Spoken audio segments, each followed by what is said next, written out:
नवाज शरीफ साहब ने एक तकरीर की, कैसे उनके डेमोक्रेटिक क्रेडेंशियल्स पे यकीन करूं। सियासी हुकूक गस्ब किए हुए हैं, यहाँ के इलेक्शन ठीक हुए हैं या नहीं हुए हैं, यहाँ के इकोनॉमिक राइट्स और पॉलिटिकल राइट्स वायलेट हुए हैं। नवाज शरीफ जब वो एक्यूजडली आर्मी चीफ और आईएसआई के सरबराह का नाम लेकर उन पे ये इल्जाम है कि उन्होंने जुडिशरी को इन्फ्लुएंस किया, उन्होंने इलेक्टोरल प्रोसेस को इन्फ्लुएंस किया, और चंद माह कबल आपने एक ऐसी कानून साजी का हिस्सा बने जिसके इमीडिएट बेनिफिशियरी वो थे।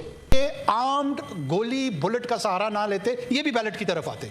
ये बैलेट की तरफ आ इसीलिए नहीं रहे हैं कि इनको पता है कि बैलेट में सपोर्ट बेस इनको मुयसर आनी नहीं है।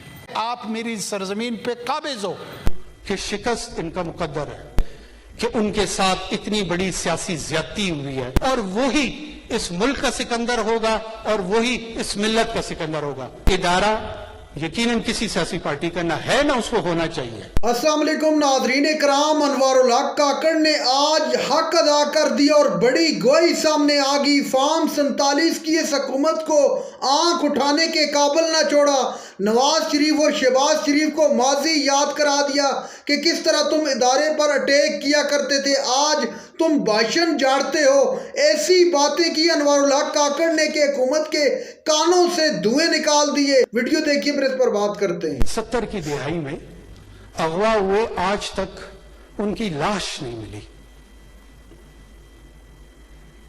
हम बच्चे जरूर हैं, लेकिन हमें याद है कि वो इल्जाम एफएसएफ पे लगा, जो कि जनाब जुल्फकार अली भुट्टो की एक फ्रंट फोर्स थी।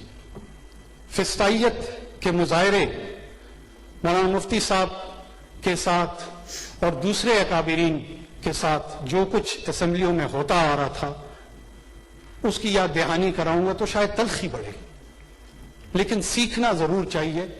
हमें इन आमाल से फ्यूचर में अवॉइड करना चाहिए। देखिए मोहतरम नवाज शरीफ साहब ने एक तकरीर की, मैं बहैसियत एक शहरी, बहैसियत एक वोटर, बहतर एक सिटीजन, बहैसियत एक पॉलिटिकल वर्कर कैसे उनके डेमोक्रेटिक क्रेडेंशियल्स पे यकीन करूं, जब वो एक्यूजडली आर्मी चीफ और आईएसआई के सरबराह का नाम लेकर उन पे ये इल्जाम धर रहे हैं कि उन्होंने जुडिशरी को इन्फ्लुएंस किया, उन्होंने इलेक्टोरल प्रोसेस को इन्फ्लुएंस किया, और चंद माह कबल आपने एक ऐसी कानून साजी का हिस्सा बने जिसके इमीडिएट बेनिफिशियरी वो थे। यकीनन मैंने उनका मौकफ ये भी सुना, बहुत सारे दोस्तों का उनका, कि उन्होंने एक एग्जीक्यूटिव के उसूल के लिए उस कानून साजी की हमायत की थी। क्या जो शख्स या जो पार्टी ये समझती है वो इस कानून में एक छोटी सी तरमीम नहीं ला सकते थे कि इस कानून का इतलाक आने वाले आर्मी चीफ पे होगा, मौजूदा नहीं होगा।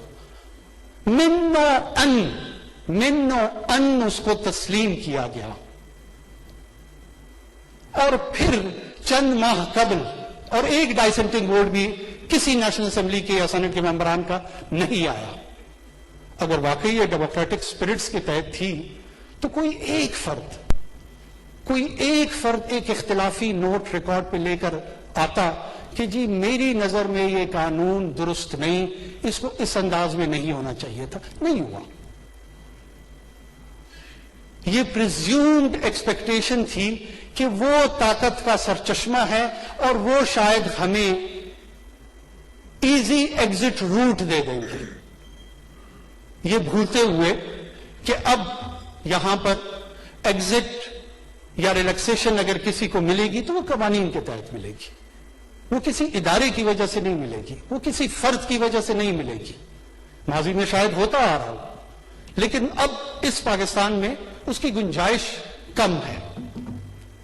बार बार यहां पे इस फ्लोर पे धमकी आमेज लहजे में जो गुफ्तगू की जा रही है, असल में उनको डराया नहीं जा रहा, उनको पैगाम रसानी ये की जा रही है कि जो हम तजर्बाकार टीम है, जिन्होंने जब डायरेक्ट इंटरवेंशन इन इदारों की थी, एलएफओ के तहत 17वीं तरमीम में जिस तरह आपका साथ दिया, फिर जब जनाब मुशर्रफ साहब ने दोबारा सदारती इलेक्शन लड़ने का इरादा किया, اس میں جس طرح کی ان کی فیسیلیٹیشن کی گئی، یہ ہوتا ہے طریقہ کار آپ کی سپورٹ کا، آپ ہمیں آزمائیں، یہ بھولتے ہوئے کہ یہ ادارہ یقیناً کسی سیاسی پارٹی کا نہ ہے نہ اس کو ہونا چاہیے، لیکن یہ اس ادارے کی آئینی ذمہ داری ہے کہ غیر آئینی ہے اور ان کانسٹیٹیوشنل انٹرونشن کی طرف راغب کر رہا ہے۔ اس کو میں